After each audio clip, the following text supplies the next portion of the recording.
Bom dia, pessoal. Mais uma aula de ciência. Hoje a gente vai falar sobre o sistema nervoso e esse conteúdo está no capítulo 7 do livro didático de vocês, certo?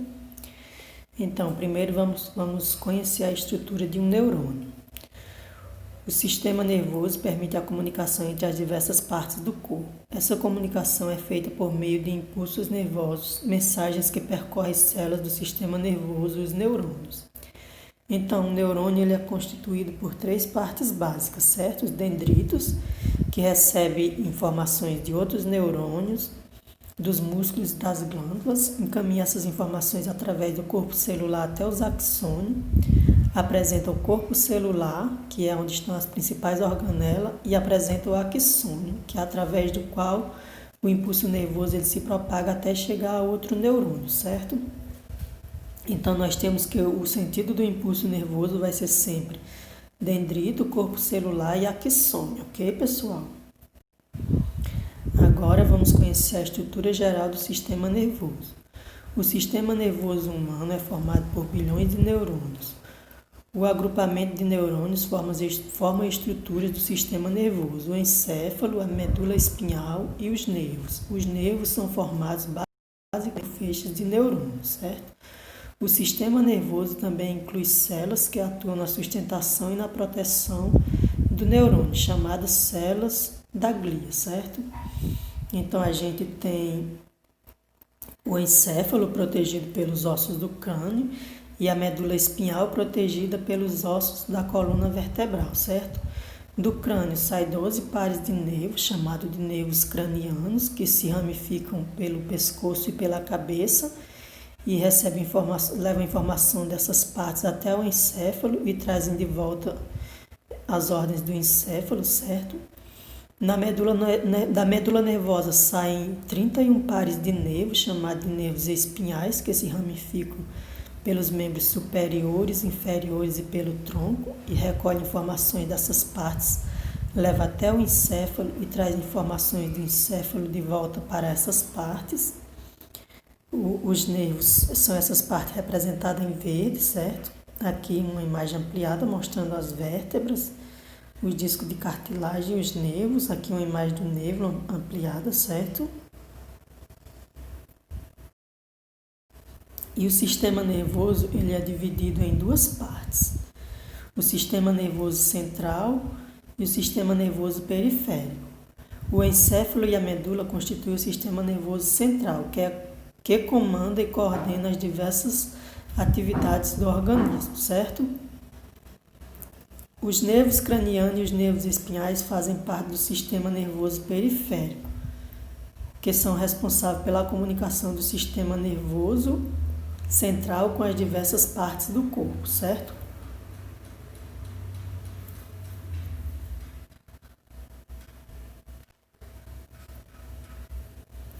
Agora vamos ver o papel dos nervos. Os nervos do sistema nervoso periférico são as vias de comunicação que conduzem impulsos nervosos das várias partes do corpo até o sistema nervoso central. O sistema nervoso periférico também conduz as ordens do sistema nervoso central até os locais do corpo nos quais serão executadas, como os músculos e as glândulas, certo? Então, estímulos como os visuais, os olfatórios, os táteis, os auditivos e o aroma de um alimento, esses estímulos são percebidos pelos nossos órgãos dos sentidos, são transformados em impulsos nervosos e enviados pelo nervo sensitivo até o encéfalo, certo? No encéfalo eles são interpretados e o encéfalo envia de volta uma mensagem através de um nervo motor, certo? Então, nós temos aí essas funções dos nervos, certo? O sistema nervoso periférico também leva constantemente informações de órgãos como o coração e o estômago para o sistema nervoso central. Isso é essencial para que o sistema nervoso ele possa comandar as funções desses órgãos. Em toda essa complexa rede interna de transmissão de informações, que é o sistema nervoso periférico, os nervos atuam como uma linha de transmissão, certo?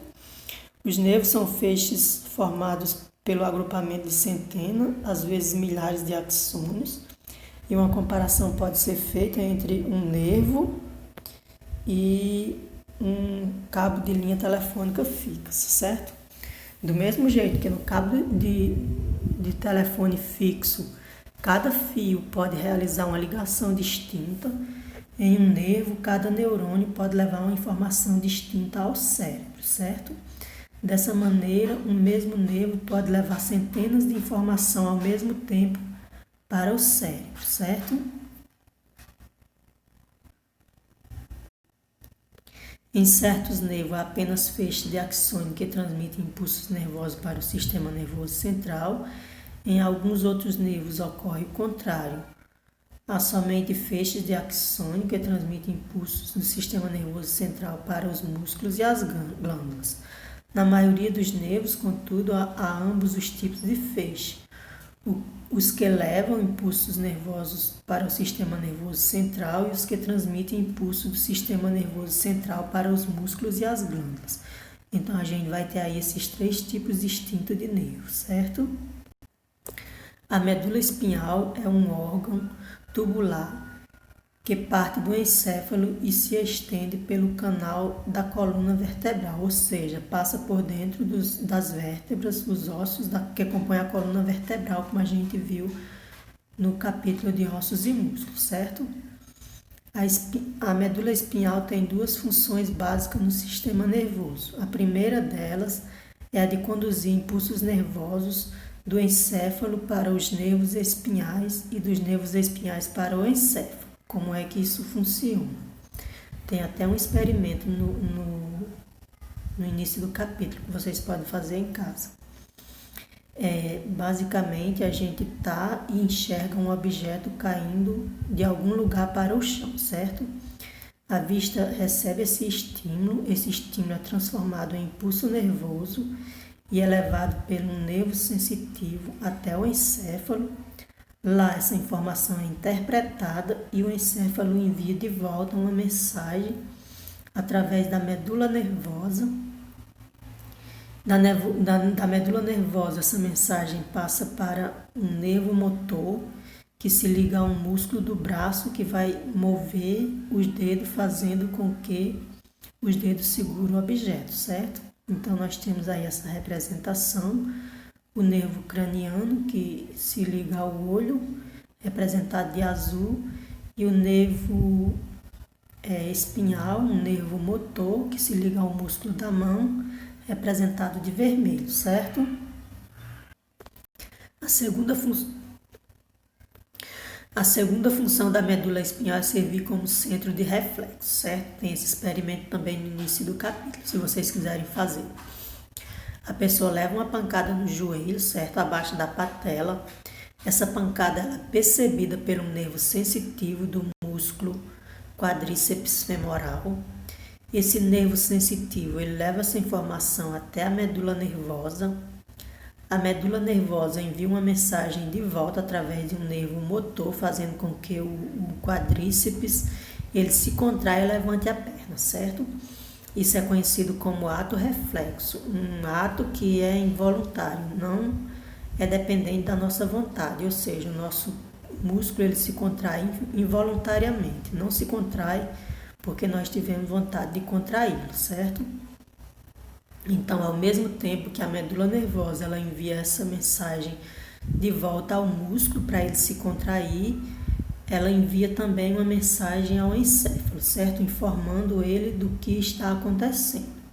Contudo, mesmo o encéfalo sabendo que a perna levou a pancada e que o músculo se contraiu, isso não foi uma decisão dele. O músculo não se contraiu porque o encéfalo mandou a ordem, certo? Como eu já falei, é um ato involuntário, um ato reflexo, ok? De modo geral, os atos reflexos são respostas prontas do organismo a situações que podem acontecer com ele, permitindo-lhe estabelecer o equilíbrio do corpo e protegê-lo de acidentes que possam oferecer risco à sua saúde. Aqui eu coloquei essa outra situação. O menino vai andando e de repente pisa num objeto pontiagudo, certo? Esse estímulo ele é encaminhado pelo nervo sensitivo até a medula nervosa. A medula nervosa envia uma mensagem de volta através de um neurônio motor que vai mover o músculo da perna e fazer com que a perna se contraia, retirando o pé do objeto pontiagudo, certo? Ao mesmo tempo em que a medula está enviando essa informação, essa mensagem para o músculo, para ele mover a perna, ela envia também uma mensagem ao encéfalo. No encéfalo, essa mensagem é interpretada e é por isso que nós sentimos a dor, certo? Então, esse exemplo é útil para perceber que o fato de a medula atuar em atos reflexos permite que o corpo reaja mais rapidamente do que reagiria se fosse o encéfalo que tivesse de responder a esse estímulo. Essa rapidez nos atos reflexos é uma das adaptações que contribui para a integridade física e a sobrevivência dos seres humanos. Então, porque como a gente sabe, como eu já falei, no mesmo momento que a medula ela envia uma mensagem para o músculo mover a perna, ela envia a mensagem para o encéfalo, certo? Então, como a gente pode perceber em situações reais, a gente primeiro retira a perna para depois sentir a dor, certo? Então, é exatamente por isso, porque as mensagens são enviadas ao mesmo tempo, certo? Então, logo que ela envia a mensagem para a perna mover, para o músculo mover a perna, ela também envia a mensagem ao encéfalo, informando do que aconteceu, e ele interpreta esse reflexo como a dor, certo? O sistema nervoso provê nosso corpo com meios de detectar estímulos variados, sejam eles internos ou externos, e responder a eles. Um exemplo simples disso é o ato reflexo, como a gente acabou de ver. Exemplos mais elaborados são o controle do ritmo cardíaco, do ritmo respiratório e da atividade dos órgãos do sistema digestório. Mais do que isso, o sistema nervoso humano é capaz de coordenar atividades bastante complexas. A criatividade, as emoções, o talento artístico, a imaginação, a habilidade linguística, os traços individuais e a capacidade de abstração são alguns exemplos dessas atividades, certo? Aqui uma imagem mostrando o nosso encéfalo e diversas partes do nosso encéfalo, certo? Então nós temos o cérebro, que é uma das partes do encéfalo, que é mais volumosa, certo? Que aí ela vai desempenhar diversas funções no organismo, como vocês podem ver no livro de vocês. Nós vamos ter o corpo caloso, que liga um hemisfério ao outro, certo? Porque o nosso cérebro ele é composto de dois hemisférios, o hemisfério direito e o hemisfério esquerdo, certo? Então esses hemisférios eles são ligados pelo corpo caloso. Nós vamos ter o tálamo, certo? Nós vamos ter a glândula pineal, o cerebelo, que também desempenha diversas funções, como eu já falei, vocês podem olhar no livro de vocês, está bem detalhado. Aqui onde se inicia a medula nervosa, a medula oblonga, certo? E o hipotálamo, a glândula hipófise. Então são algumas estruturas importantes do nosso encéfalo, que é dividido em várias partes, como eu já falei, e entre elas uma parte muito importante é o cérebro, que é dividido em dois hemisférios, hemisfério direito e hemisfério esquerdo. Então eu sugiro que vocês deem uma olhadinha bem direitinho nessa imagem no livro de vocês, certo? Para observar bem direitinho as distintas regiões do nosso encéfalo, ok? Aqui mais uma imagem mostrando o nosso encéfalo, dessa vez em um corte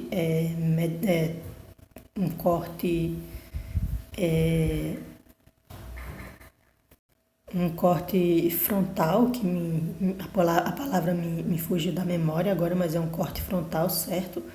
Aqui na imagem A, mostrando os dois hemisférios cerebrais, o direito e o esquerdo, certo?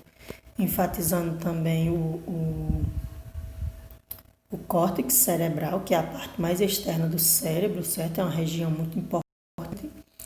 Nós temos o hemisfério esquerdo, certo?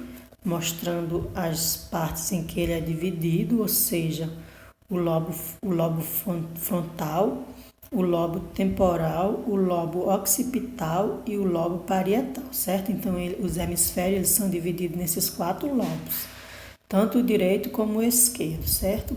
E aí, em cada lóbulo, nós vamos ter funções específicas e distintas. Vamos ter área de associação, área de fala, área de visão, de olfato, certo? Então, eu sugiro que vocês dêem uma olhadinha também nessa imagem, que está bem detalhadazinha, as áreas do cérebro e as funções, certo?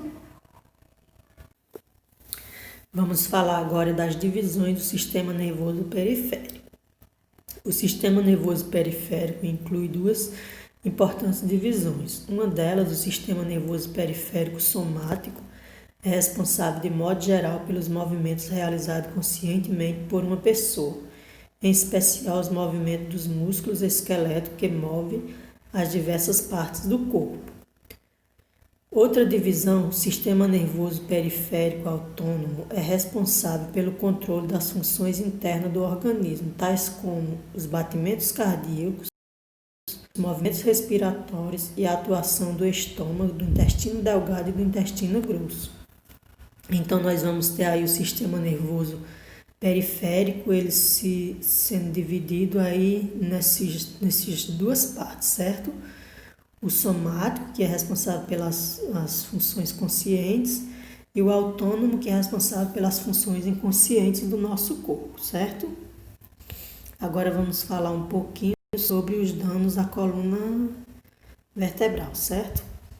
De maneira geral, danos à coluna vertebral interrompem parcial ou totalmente a comunicação do encéfalo com as partes que estão abaixo da parte lesionada, certo? Então, uma pessoa com lesão na medula, se chegar outra com uma agulha e furar o dedão do pé dela ou qualquer parte abaixo da lesão, certo? A gente não vai sentir dor, porque essa mensagem não pode chegar até ao encéfalo para ser interpretada como dor, por causa da lesão na medula, certo? Pode atrapalhar também o ato de andar, porque como os comandos do cérebro, eles não chegam até os músculos da perna, para eles se contraírem e fazer com que a gente ande, então isso atrapalha no ato de caminhar. Então tem aí esses riscos dos danos à medula espinhal. E aí nós vamos ter 2 tipos de danos à medula espinhal. A paraplegia, que está mostrada na imagem à esquerda, certo? Essa área sombreada de laranja, e na imagem maior a gente tem a região dessa lesão pode ocorrer, que está entre as setas, certo? Então, se ocorrer nessa região aí onde está as setas, é chamada de paraplegia. E na imagem à direita nós temos a tetraplegia, que a região também está sombreada de laranja. E essa lesão pode ocorrer nessas partes onde está indicada pela seta, certo? Então, se a lesão ocorrer nessa parte aí indicada pela seta, é uma tetraplegia, certo? A pessoa vai poder mover apenas a cabeça, certo? Enquanto que na paraplegia a pessoa ainda consegue mover os braços, ok? Então, agora vamos falar sobre sinapse. Nenhum dos milhões de neurônios que formam o sistema nervoso humano atua sozinho. Cada um deles se comunica com outros neurônios e com outras células por meio de regiões chamadas sinapses. Então, o impulso nervoso que se propaga através de um neurônio, como a gente pode ver aqui, os neurônios eles não estão conectados diretamente um ao outro, certo? Tem um espaçozinho entre eles chamado de sinapse. Então, o impulso nervoso que se propaga através de um neurônio, certo? Ele só consegue passar para o neurônio vizinho, porque quando ele chega na região das sinapses, ele libera uma substância chamada neurotransmissor. Essa substância rapidamente se espalha ao redor da região das sinapses, dos dendritos dos neurônios vizinhos. Então, eles atingem esses dendritos dos neurônios vizinhos e assim se propaga através do neurônio seguinte, certo? Então, que fique bem claro que os neurônios eles não estão conectados diretamente um ao outro, eles estão próximos em regiões chamadas sinapses. Então, quando o impulso nervoso que vem de um neurônio chega até a sinapse, ele libera uma substância chamada neurotransmissor que se espalha na região das sinapses, atingindo os dendritos do neurônio seguinte e dessa forma permitindo que o impulso nervoso se propague através de uma sequência de neurônios, certo? Algumas substâncias não naturais ao corpo podem interferir no funcionamento das sinapses, tanto do sistema nervoso central quanto do sistema nervoso periférico.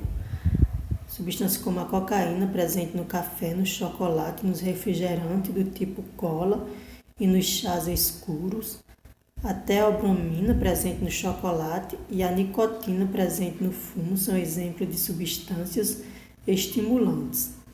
Elas atuam nas sinapses e aumentam a atividade do sistema nervoso central. Elas também têm ação direta sobre o coração e provocam um ligeiro aumento na frequência cardíaca, certo?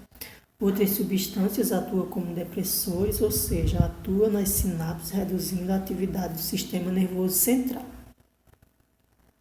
Aqui são as informações que eu sempre coloco, as páginas que vocês têm que ler, certo? O horário que tem que entregar. As questões que tem que responder. Aqui 2 questões que eu tirei do livro didático de vocês, certo? A questão 2 e a 3. Essa questão 3 é bem interessante porque ela trabalha muita coisa que a gente viu no capítulo, certo? E 2 questões do Mais Parque, certo? Questão 2 e a questão 3.